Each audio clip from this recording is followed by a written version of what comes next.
Building blocks, section 3, video 4. Let's try some examples here. What property will justify the statement below? So if you look at this and you start with 4 times the parentheses x plus 8, and you get 4x plus 32, what happened? Well, as we talked before in a previous video, this is the distributive property.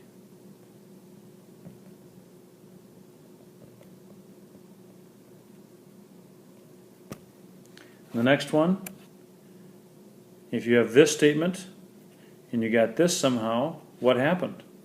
What did they do? Well, if you solve this for x, you would have subtracted 9 from both sides. So you can describe that as the subtraction property.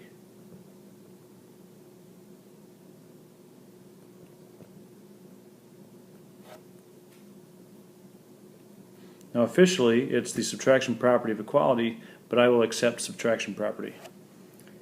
Next one, we have a equals 6, and we have 3a plus 7, and they get this. So what did they do?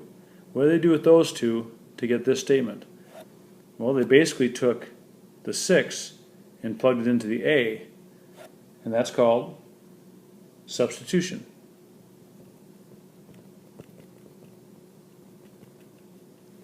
Or substitution property.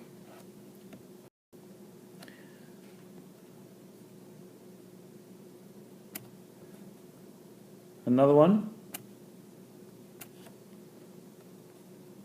The last one we'll look at for this is to say if 3y equals 9 and we end up with y equals 3, what happened?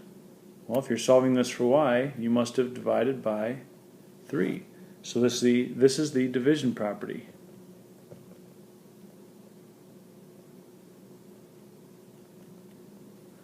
Again, division property of equality is official, but division property is fine.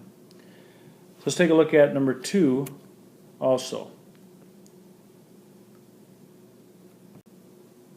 However, on number 2, we're going to actually do a proof.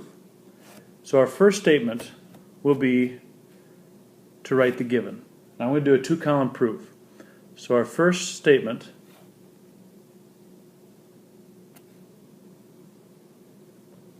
is to write 3x minus 20 equals negative 10 plus x. Now we're going to start with this and end with this. So I don't have much room here, so I'm going to slide this over. Now our reason is going to be given. Okay, so number 2, what would we do? Well, we're solving. We're doing algebra here. So I can subtract x. Again, there's a couple different ways you can do this. But I'm going to subtract x from both sides to combine those like terms. And if I do that, I will get 2x minus 20 equals negative 10. So I subtracted x from both sides, which means our reason is the subtraction property.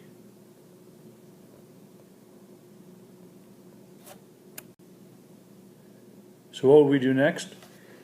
We would add 20 to both sides.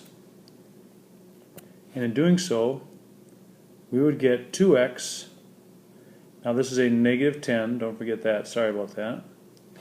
So we would get 2x equals, if I add 20 to both sides, I get a positive 10. Now remember, I added 20 to both sides, which means I did the addition property.